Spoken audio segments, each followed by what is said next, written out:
In this module, we will study about Huckel molecular orbital theory, which is a very important theory in quantum mechanics. Now, first of all, the question which arises in one's mind is as to what this theory is all about and how does it achieve the corresponding objective. As you all know, in quantum mechanics, the fundamental equation is time-independent Schrodinger equation, that is h cap psi equals E psi. If one is able to solve this equation, then from the solution of this equation, one gets two things. One is the wave function psi, and then second thing is the corresponding energy E.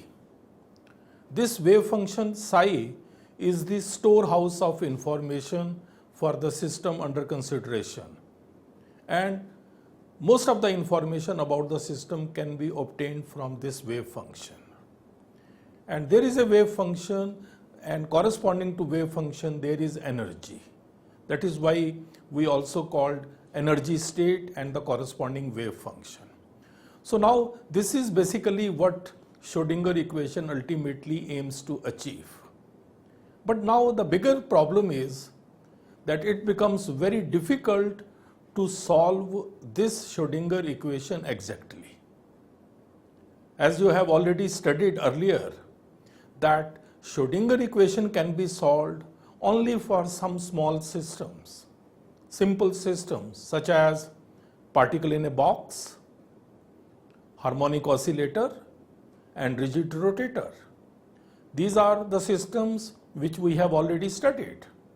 And amongst the chemical systems, we can study simple hydrogen atom or one electron systems. You can study, for example, helium ion also.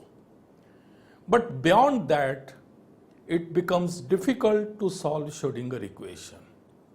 And therefore, as you have also studied, one uses approximate methods to solve this Schrodinger equation. Amongst the various approximate methods which are used in quantum mechanics, the two most common are perturbation method and secondly variation method. Both these methods and their applications you have already studied in the earlier modules. Now the question comes, what is this Huckel molecular orbital theory? First of all, let me tell you that Huckel was the scientist who developed this theory sometimes in 1930s. He is a very famous scientist who is known for his contributions not only for developing Huckel molecular orbital theory, which we also called HMO, but also he has been instrumental in developing Debye-Huckel theory of electrolytic solutions. This is the theory which one studies in electrochemistry.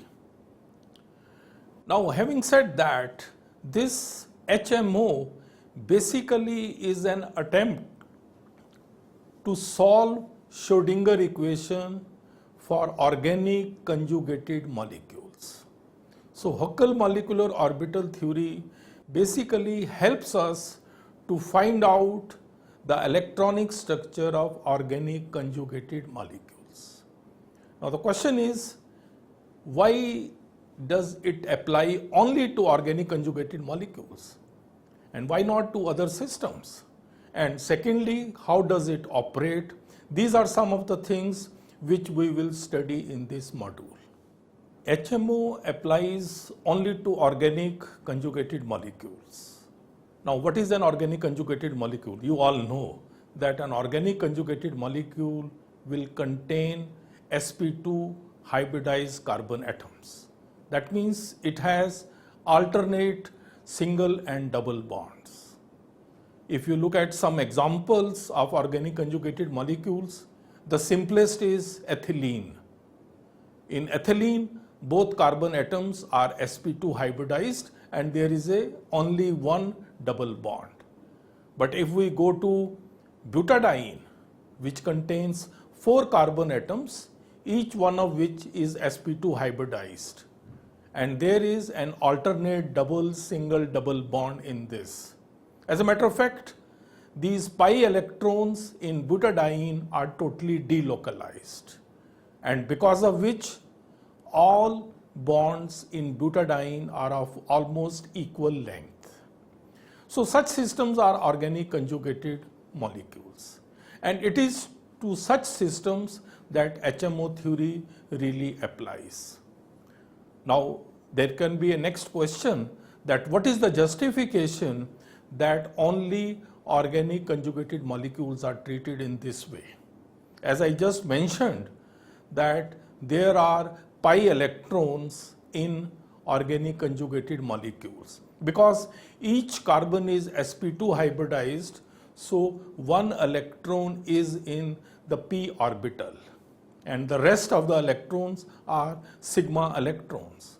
So each pi electron or a carbon atom ultimately creates a pi electron cloud over the entire molecule, and this is in a plane which is perpendicular to the plane of the molecule. In butadiene, for example, there are 4 sp2 hybridized carbon atoms, and so there are 4 pi electrons. These 4 pi electrons, which ultimately create a pi electron cloud, move in a plane which is perpendicular to the plane of the molecule. If we assume the molecule to be in xy plane, then this pi electron cloud is moving in the z plane. So that is the characteristic of organic conjugated molecules. Extending the same thing, we can say, and you know it very well, that in benzene also there are 6 pi electrons and there is a pi electron cloud at right angles or at perpendicular to the plane of the molecule. So now the question comes, what makes these organic conjugated molecules so special? Huckel thought that basically in these organic conjugated molecules, the properties are primarily determined by these pi electrons. These pi electrons are more polarizable, they can be very easily distorted, and therefore these are the main determinants in the electronic properties. And these pi electrons are moving in a field of the nuclei as well as sigma electrons, which are in the plane of the molecule. So the basis of HMO is pi sigma separability. That means pi electrons can be treated separately, and that is really the entire principle on which HMO theory is based. One additional advantage of this is that it simplifies the problem as well. For example, in ethylene, there are 2 carbon atoms and the total number of electrons is, you can see, 6 into 2, 12 plus 2, 14 electrons. But then there are only 2 pi electrons. See, another beauty of the HMO is that it simplifies the problem. For example, due to sigma pi separability in ethylene molecule, though there are total number of 16 electrons, but in HMO we treat it as 2 pi electron problem. So the 16 electron problem reduces to 2 electron problem. Similarly, in butadiene, if you calculate the total number of electrons, the total number of electrons is 30, but then there are only 4 sp2 hybridized carbon atoms, each contributing 1 pi electron. Therefore, this 30 electron problem is reduced to 4 electron problem. So this is a very big advantage of the HMO. So now we have studied the principle of HMO, and we have seen that it's basically based on pi sigma electron separability, and that it simplifies the problem considerably. Now we come to the next part, and that is how does HMO operate, and that is what we will be studying now. As regards the operation of HMO, HMO basically uses variation method to study organic conjugated molecules. As you have already studied in earlier modules relating to variation method, that in the variation method, one starts with a trial wave function, which is an approximate wave function. And using that approximate wave functions, one calculates the approximate energy. That's basically what we do. And that approximate energy is always more than the exact energy. So extending the same thing here, Huckel used variation method to study organic conjugated molecules. But then the question comes that in organic conjugated molecules, how will we use the trial wave function, or how we will construct or guess a wave function? For this, Huckel used linear combination of atomic orbitals MO method, LCAO-MO. This you have already studied. So he used this principle of LCAO to construct pi molecular orbitals in the Huckel molecular orbital theory. Now, while constructing this, now what are the atomic orbitals to be used in LCO? The atomic orbitals will be the corresponding 2p pi orbitals which are there representing the pi electrons. So that is basically how he started with the trial wave function. In the variation method, as you all know, that if the trial wave function is expressed in the following way as a linear combination of some wave functions, as you can see here, phi a is equal to summation a n psi n. So these are the various linear combinations, and a's are the corresponding variational parameters. And if this wave function is used in the variation theorem, one on its solution gets the corresponding secular determinant. And secular determinant's general form, as you can see from this equation, is H11 minus ES11. It goes up to H1n minus ES1n, and that is the first row. And the last row would be Hn1 minus ESN1, and this goes up to HNN minus ESNN, and that's equal to 0. That's basically the secular determinant we get. In this secular determinant, as you can see, and you have learnt it already, that HII will be integral psi I h cap psi I d tau.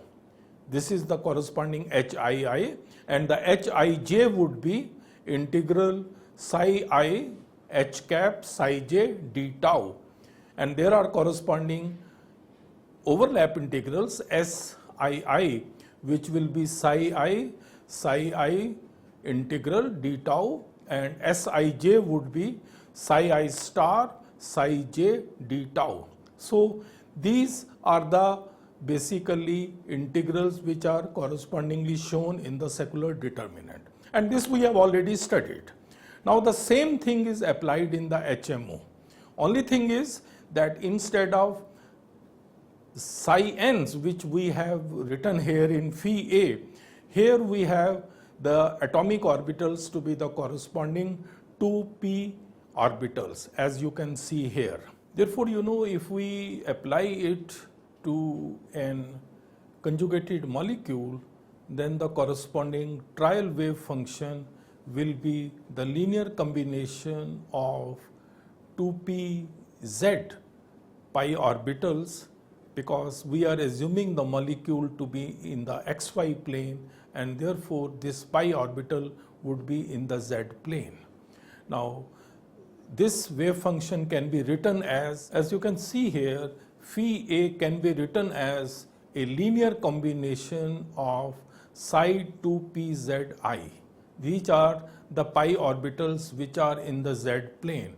Therefore, the corresponding expression using LCAO would be for phi a is equal to Ci psi 2pzi summation is over n sp2 hybridized carbon atoms. So that's basically the trial wave function which we use in HMO. Once this trial wave function is used, and then we have the corresponding secular determinant. What will be the size of the secular determinant? That will depend upon the number of conjugated carbon atoms. For example, in the case of ethylene molecule, as you can see here, the secular determinant will be of this form: H11 minus ES11, H12 minus ES12, and the second row would be H21 minus ES21, then H22 minus ES22, and then C1 and C2. So this is basically equal to 0. So that's basically what we get, a secular determinant of order 2 by 2 for ethylene molecule. Now the main question comes, how to solve the secular determinant?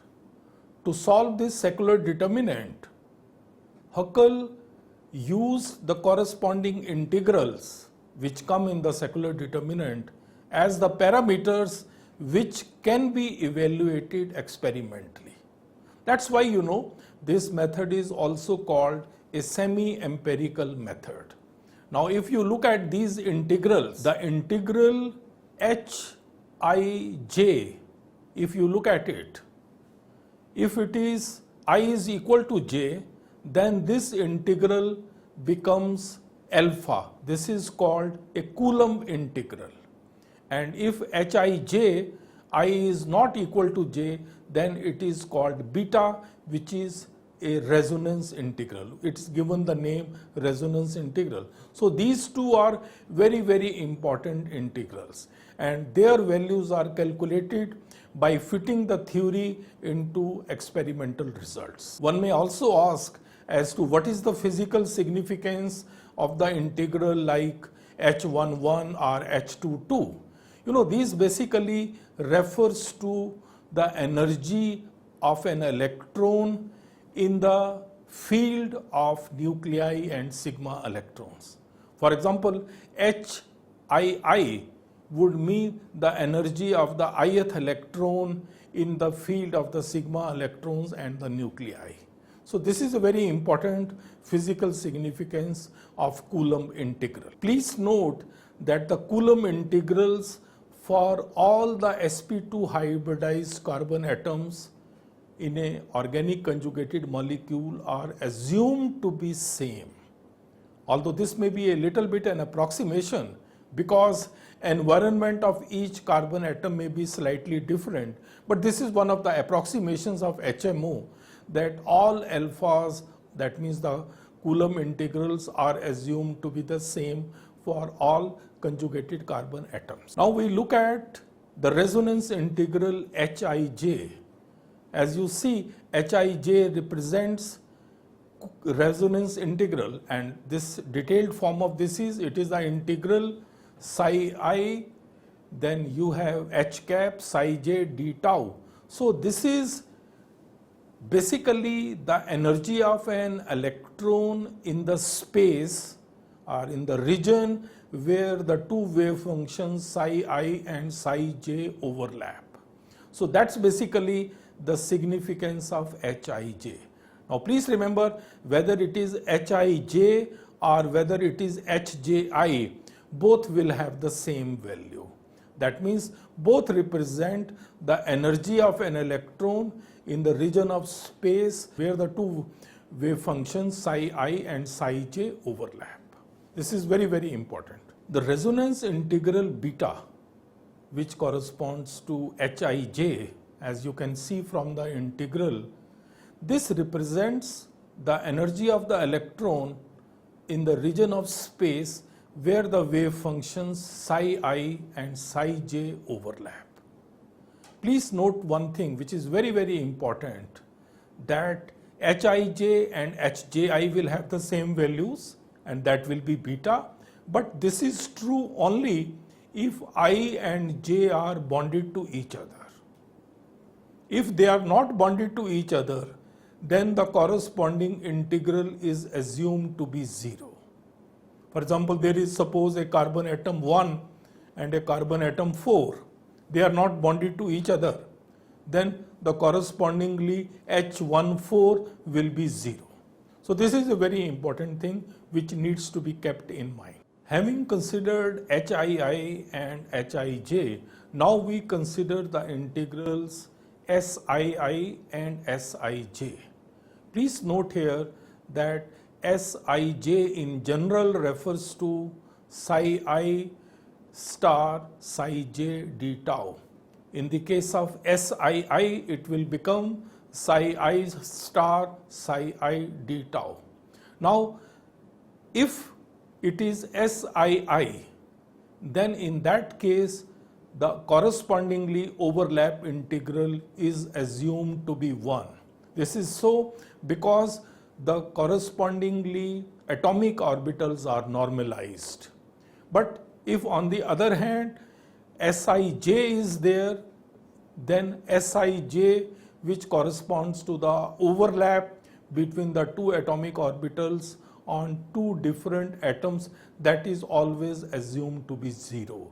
That is, Sij will always be taken as 0. Now, after having considered the significance of HII, Hij, Sii and Sij and their corresponding values, let us try to simplify the secular determinant for ethylene molecule.